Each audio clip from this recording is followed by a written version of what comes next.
With TSR releasing in less than 1 week, here are the 5 things I'm excited about the most.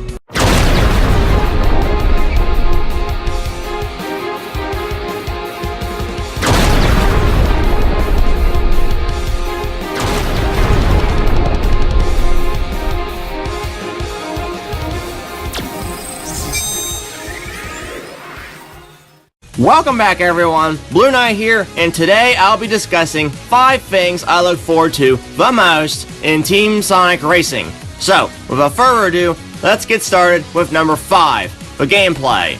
Now I don't dislike the gameplay, as the gameplay mechanics appear more complex than CTR and F's. What am I saying? Of course it's more complex, being a 2019 game compared to a remake of a 20-year-old game from 1999. Of course, it can't really be considered a remake with all the extra content from Crash Nitro Kart and Crash Tag Team Racing. Now I don't dislike CTR, but I will save CTR for another video. So, back to TSR's gameplay. It heavily focuses on team-based gameplay, or solo if you choose. This team gameplay allows power-up or Wisp swapping, team boosts, and a number of other things, including team ultimates. In team play though, instead of winning first, there's a point system, and whichever team has the most points at the end wins. And these points can be accumulated in a number of ways. Let's see, tons of gameplay modes. What's next? Oh right, rings! The classic Sonic gameplay collectible. Rings in TSR can increase your top speed and your final score as well.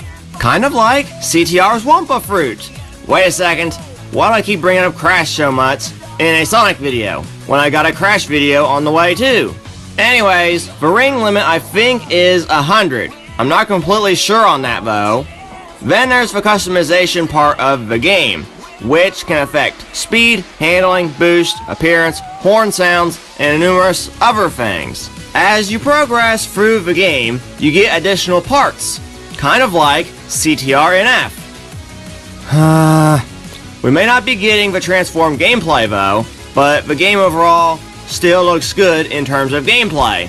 Number 4, track variety. Now if you've seen my recent top 5 Team Sonic Racing tracks video, then you know I like a good amount of track variety, which CTR offers too.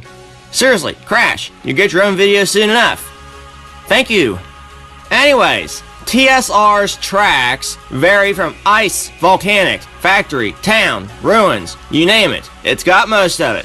Plus, most of them are based on past Sonic games like Unleashed, Adventure, Colors, and Forces, just to name a few. Number 3, the story. Now we don't have a lot to go on for the story, outside of Sonic and his friends were invited to participate in Dodonpa's Grand Prix. Dodonpa is a mysterious character who we only know about as much as the actual plot itself. I'm calling it now, it's either Eggman Nega or an Infinite Illusion. So the plot's mystery is kind of why it's at number 3, and there might be unexpected things that might happen.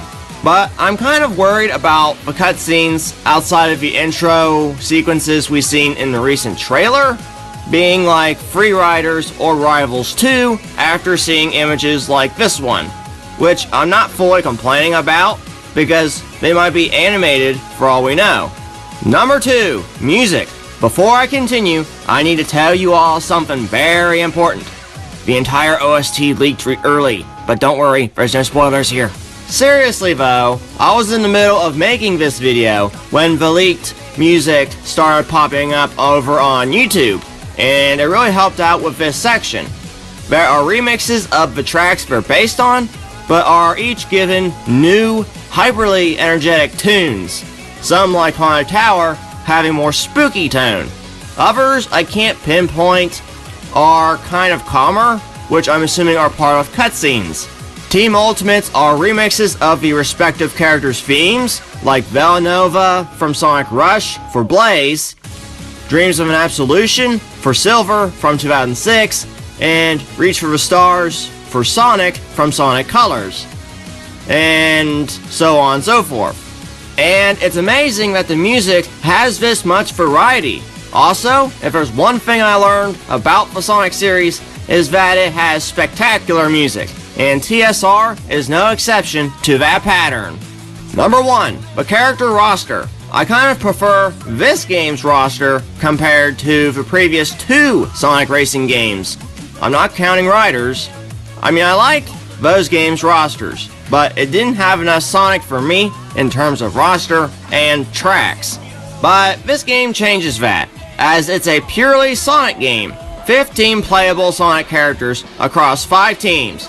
We got Team Sonic with Sonic, Tails, and Knuckles. Team Dark with Shadow, Rouge, and E123. Team Vector with Vector, Silver, and Blaze.